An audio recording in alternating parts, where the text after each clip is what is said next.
and welcome back to Cinematic Sarcastic, podcast that talks all things movies and television.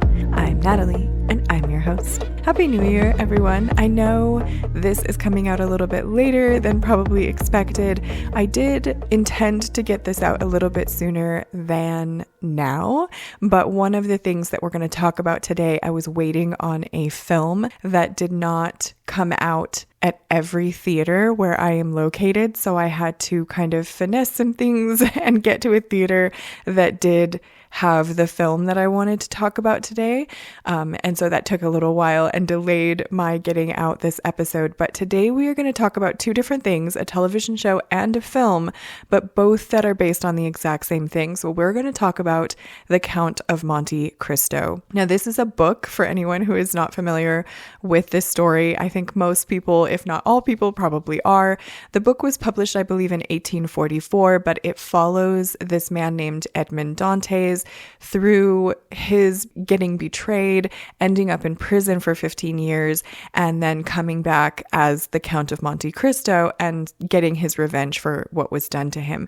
Now, there is a new television show that is out. It is a mini series, and Edmond Dantes in the mini series is played by Sam Claflin, I believe is how his last name is pronounced. You might remember him. He was in a film with Emilia Clarke called Me Before You, and that show came out, I believe, in December of last year, as did the film, but the film, I think, came out in December worldwide, and then at least for me, the movie did not hit until the 3rd of January in the United States, if I'm not mistaken. So the television show is 8 episodes, and it is an English language miniseries, and the film, it came out and is in French.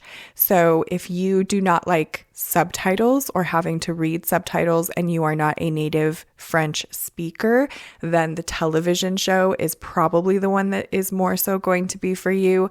But if you don't mind having to read subtitles as a not, native French speaker, I would 100,000% recommend seeing the film as opposed to the television series. The film, Edmond Dantes, is played by an actor named Pierre Nanet. I'm hoping that I am pronouncing his last name correctly. He is by far and away the best Edmond Dantes that I have ever seen. And the film version is really, for me at least, the best adaptation of The Count of Monte Cristo that I have ever seen. I know we had another film. I think that there was one that came out in 2002. I know that there have been a couple different versions of The Count of Monte Cristo, because there was one, I believe, where Jim Caviezel was cast to play Edmond Dantes back when Jim Caviezel was widely doing films. And that one I enjoyed. I liked it a lot, but there is no comparison to me anymore in terms of film adaptations. It is just this new French film for me always. I don't think I can ever watch another version of Count of Monte Cristo. And I will be completely honest, even though I like Sam Claflin and there are some other actors in the TV miniseries that I like, and even though that technically should be easier for me to watch because it's all in English and I won't have to read subtitles to understand what's going on, I like the film version better. The film version, after seeing the film, the TV miniseries just became much worse in my eyes than it had been prior to seeing the film.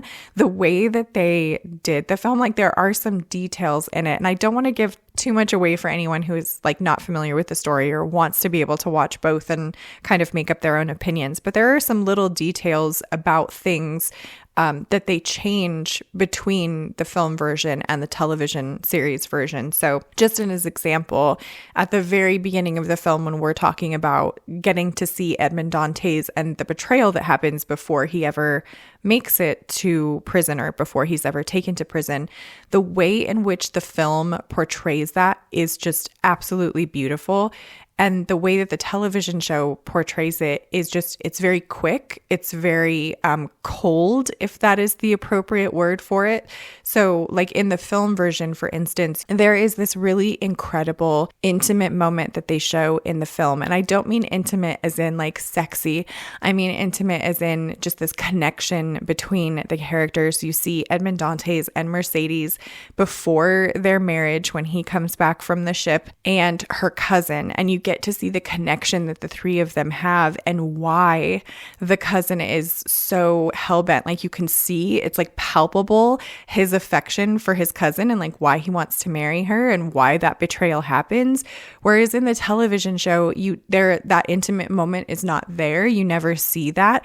There's really very little communication between the cousin and Edmond Dantes. It's just sort of this feeling of it kind of comes out of nowhere, like they haven't known each other or they don't know each other that well, which doesn't quite make a whole lot of sense. It makes more sense in the film version, I think, for me, because if he's around Mercedes a lot to the point where they are engaged, then he's going to know her family. He's going to know her cousin. They are going to be, communicating with each other and around each other. And they changed the way that he becomes captain as well between the film and the television series. In the television series, he is promoted because the captain of the ship is dying, and the person who is meant to be the second in command is sort of stepped over for Edmond Dantes, whereas in the film version, the captain of the ship is it makes this terrible decision that sacrifices a lot of the cargo and stuff and doesn't get them the outcome that they want. And Edmond Dantes would have done things differently. And so he's promoted because he would have made the right decision, if that makes sense. I'm trying not to ruin too many of the details, but while also explaining why I felt like one was superior over the other. The film version also for me, even though I'm not sure where exactly the TV miniseries was filmed, the film version to me is just much more stunning. Like the locations and things that they got for the film version are just beautiful. And I can imagine they went to, locations that truly Alexandre Dumas would have thought of in his mind while he was writing the book. And the television series, it is sort of the same, but like the costuming feels a little bit cheaper. The set locations or how they've blocked it and where they decided to film is not quite as beautiful. It's not quite as memorable. It really just feels to me, and now I am biased towards the film, but it feels to me a little bit like a cheaper production. And again, I don't know, the cost of how much the film was to make or how much the television miniseries was to make. It's just, there is a noticeable difference between the film version and TV miniseries version, in my opinion. And the film version, even though it is 3 hours long, I feel like is blocked out really quite perfectly. So for those of you who maybe would choose the television series instead, because you can watch that in like hour-long increments, as opposed to sitting down and watching something for 3 hours solid, I think if that is the case and you don't want to go to the movie theater to be able to see that like all at once, then I would really wait for when the French film version makes it to streaming, because the way that they've laid out the film is quite perfect. You have sort of the scenes at the beginning of how Edmond Dantes gets betrayed. You get him in prison, and then sort of the second half of the film is obviously him coming out of prison, seeking his revenge, and then kind of the conclusion of that. And it's blocked out perfectly in two halves. So you could pause it if you needed to in the middle, exactly in the middle of the film, and go, get more snacks or use the bathroom or whatever you need to do, and then come back and finish the film. The TV show for me also strangely feels rushed, even though it is longer. I feel like the movie version took more time to really show you kind of the behind the scenes and why everything happens, like why there is a betrayal, why he feels so wronged, why he needs revenge. Whereas the television show, like all of that stuff happens pretty much within the first 10 minutes of the first episode. And it's not shown to you so much as it is said to you. There is just like exposition of characters saying, this is not fair, this is what I deserve, I want to betray him, let's betray him, as opposed to getting to see sort of those actions happening, and the film version really just lets you see them as opposed to telling you, why they feel slighted or why they feel wronged. And I can't get over how perfectly the film version came across. And I'm not averse to watching films from around the world. There are many, many French films that I love. And so it's not surprising, I guess, to me that the French version of the Count of Monte Cristo is the one that I found superior and love the most, because they really just know how to do quite beautiful films, if that, like in the story way that it's told, they are quite good at it. There's another film that this one sort of reminded me of, just in terms of production and kind of visual aspect. And it is a film called A Very Long Engagement, which if anyone has not seen that, I would also recommend. But the French version of Count of Monte Cristo very much gave me those vibes, with like the very large, pulled back, sweeping view of a lot of the scenery that happens in Count of Monte Cristo. It's just stunning to behold this film. So if you are interested in the Count of Monte Cristo at all, and you've been eyeing the television series but haven't started it yet, I would say wait.